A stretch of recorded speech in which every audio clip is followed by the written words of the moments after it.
This story was sent to me by Evan, a night shift delivery driver from a small town in Montana.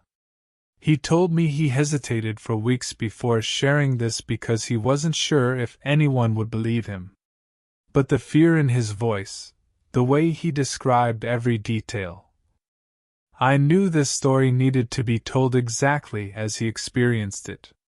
He wrote that he still wakes up some nights sweating, convinced he heard something whisper his name. Here's what he sent me.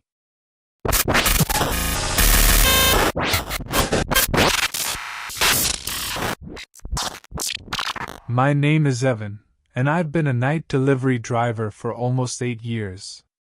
I've taken lonely routes, dangerous routes, even a few weather conditions I shouldn't have survived, but I've never feared the road itself. Last month changed that. My dispatcher assigned me a midnight delivery to a town I'd never heard of. He said it was a simple run, straight highway, then a forest road for an hour. Easy money. But the moment I turned onto that forest road, the entire atmosphere shifted. Like the darkness wasn't normal darkness anymore, it felt heavier, thicker, watching me. It was around 12:40 a.m. when I first saw her. A woman standing perfectly still on the right shoulder of the road. She wasn't waving, wasn't moving, just staring at the trees. But when my headlights hit her, she turned her head toward me in a single sharp motion. Her eyes were wide open, and they didn't blink. Her hair fell over half her face. Not injured. Just empty. I slowed down instinctively, but something deep inside me screamed not to stop. My radio started acting up right after I passed her. First static. Then small crackles of sound. I thought it was interference from the trees, but then I heard a voice, soft, faint, but unmistakable. It whispered my name. Clear enough that I froze. I turned the radio off, but the whisper continued for 2 more seconds even after the power died. That's when I realized it didn't come from the radio at all. I tried calming myself, telling my brain I was tired. But that excuse died when I saw the second figure. A man standing directly in the middle of my lane. He didn't react to my horn.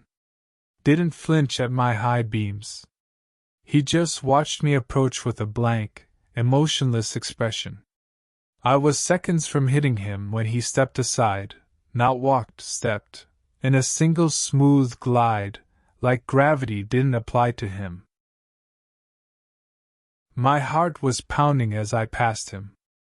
I checked my side mirror, expecting to see him walking off the road, or at least still standing there. But the mirror showed nothing. Not even a shadow. He was gone, instantly, like he had dissolved into the night. I pressed harder on the gas, realizing something was deeply wrong with this forest. Around 1:10 a.m., something heavy landed on my truck roof. The thud was strong enough to make me jerk the wheel. Then came another. Then slow, crawling sounds, like something was dragging itself across the metal. The roof bent slightly above my head, like something pressed down with enormous strength.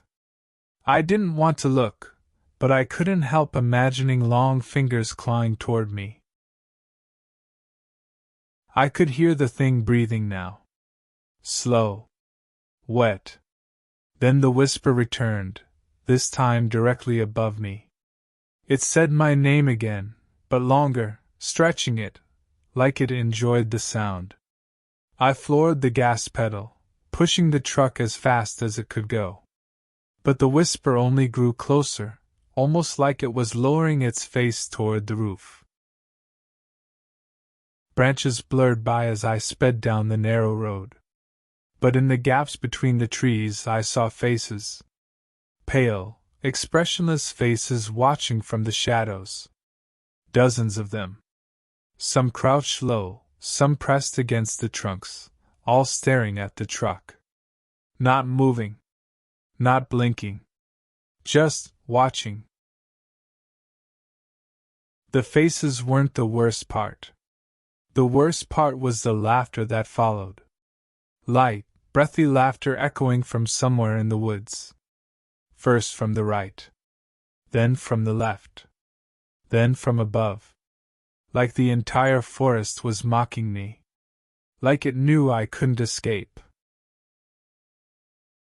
The moment I saw lights ahead, a gas station sign flickering weakly, I pushed the truck harder.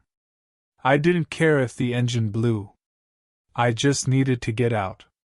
The instant I crossed the tree line, the weight on the roof vanished completely. No sound. No whisper.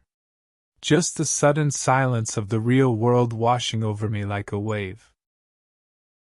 The attendant stepped outside as I pulled in, terrified and shaking. He didn't even ask if I was okay. He only asked one question. "Did you come through that road?" When I nodded, his face strained of color.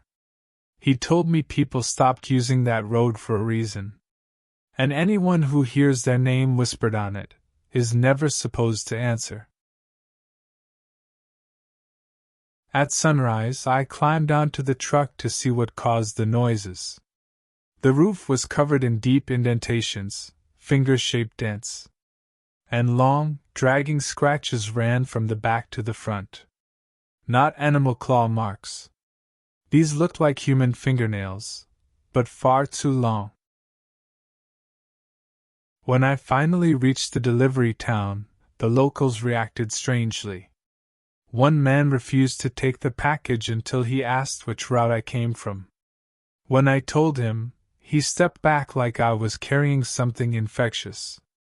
He said people who see, the watchers, in those woods are marked. That they remember the ones who passed through. That night, when I finally slept, I woke up suddenly around 3:12 a.m. My room was silent. But the silence felt wrong, like the forest silence. And then, just as I closed my eyes again, I heard it.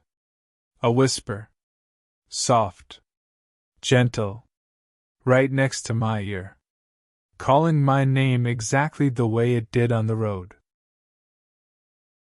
For the next few nights, I kept seeing something in the corner of my room.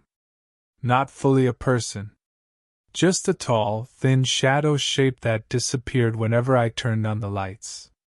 I tried telling myself it was stress. But stress doesn't whisper. And it doesn't know your name. It's been weeks, and the whispering hasn't stopped. Sometimes it comes from outside my window. Other times, from the hallway. Last night, it came from directly behind me, so close that I felt the breath. I don't know what those things in the forest were. But the gas station attendant was right. They don't forget the people who hear them. And they don't stop calling until you answer.